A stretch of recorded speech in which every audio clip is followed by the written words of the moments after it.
So hello everyone, welcome back to another video. তো megastar Shakib খানের তাণ্ডব সিনেমা, সেই সিনেমার বক্স অফিস কালেকশন কত সেই বিষয় নিয়ে তোমাদের সাথে আপডেট শেয়ার করব।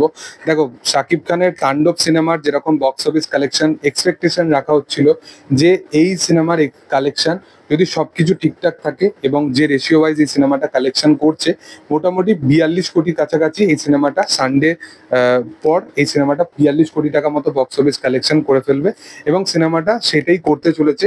তো এই সিনেমাটা প্রায় 41 কোটি টাকার কাছাকাছি বক্স অফিস কালেকশন করে ফেলেছে তার মানে বিফোর স্যাটারডে বলতে পারো, মানে স্যাটারডে অবধি এই সিনেমাটা 41 কোটি টাকা মতো কালেকশন করেছে আফটার স্যাটারডে। এবং বিয়ন্ড লেভেলের যে কালেকশনটা, যেটা তাণ্ডবের থেকে রাখা হচ্ছিল এক্সপেকটেশন, যেটা হয়তো 50 কোটি বা 60 কোটি এরকম কাইন্ড অফ একটা কালেকশন ভাবনা চিন্তা করা হচ্ছিল, কারণ ইনিশিয়াল লেভেলে এখন ছবিটা আছে। তো সেই কালেকশনটা কোথাও গিয়ে আমার মনে হয় একটুখানি প্রবলেমেটিক হয়ে দাঁড়িয়েছে আফটার পাইরেসি। তোমরা সকলেই জানো যে পাইরেটেড ভার্সন এক সপ্তাহের মধ্যে আপলোডেড হয়ে যায় ইউটিউব বা অন্যান্য যে সমস্ত স্ট্রিমিং প্ল্যাটফর্ম আছে সেই সমস্ত জায়গায়। তো এই কারণে সিনেমাটার ওপর কিন্তু একটা ইম্প্যাক্ট পড়েছে, অবশ্যই 10 কোটি বা 7-8 কোটি টাকা এখন ইনিশিয়াল লেভেলে। তো অল টাইম কালেকশনে তো একটা অবশ্যই প্রভাব ফেলবে এই সিনেমাটা পার্টিকুলারলি।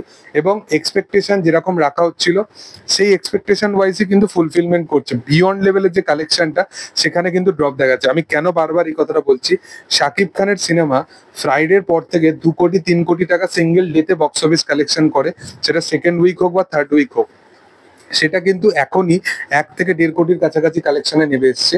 মানডেতে এই সিনেমাটা কোথাও কি 80 লাখ 70 লাখে চলে আসবে। যে রেসপন্সটা, যে অর্গানিক রেসপন্সটা, সেটা বারংবার কিন্তু উঠে আসছে।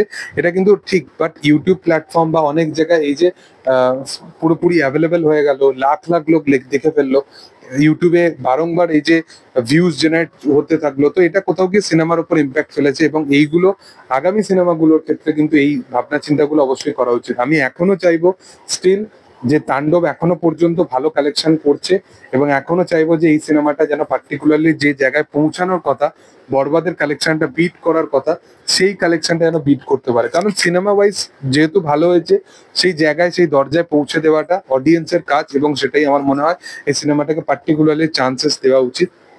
এবং ওয়াটার বাউ তো খুব স্ট্রং ভাবে প্রচার হচ্ছে সিনেমাটা, বাট সিনেমাটা ওই যে বললাম পাইরেটেড ভার্সন এতটাই পরিমাণে অ্যাভেলেবেল হয়ে গেছে যে মানুষ যখন চায় তখনই বাড়ি বসে দেখে ফেলতে পারবে। তো এই জিনিসটা আমার মনে হয় এদের টিমের তরফ থেকে একটু ল্যাকিং অফ ডিসিশনে মানে নেওয়া হয়েছে। তো সেই কারণে আমার মনে হয় যে প্রবলেমেটিক হয়ে দাঁড়িয়েছে, আনটিল আনলেস এই সিনেমাটা আরো বেশি কালেকশনে দাঁড়িয়ে থাকতো এখন এই মুহূর্তে। তো যাই হোক, তোমাদের কি বক্তব্য অবশ্যই কমেন্টে জানাতে পারো। ভিডিও ভালো লাগলে অবশ্যই লাইক করো, শেয়ার করো, সাবস্ক্রাইব করো চ্যানেলটাকে, এবং পাশে থাকা বেল আইকনটা অবশ্যই প্রেস করে দিও। Thank you all, by.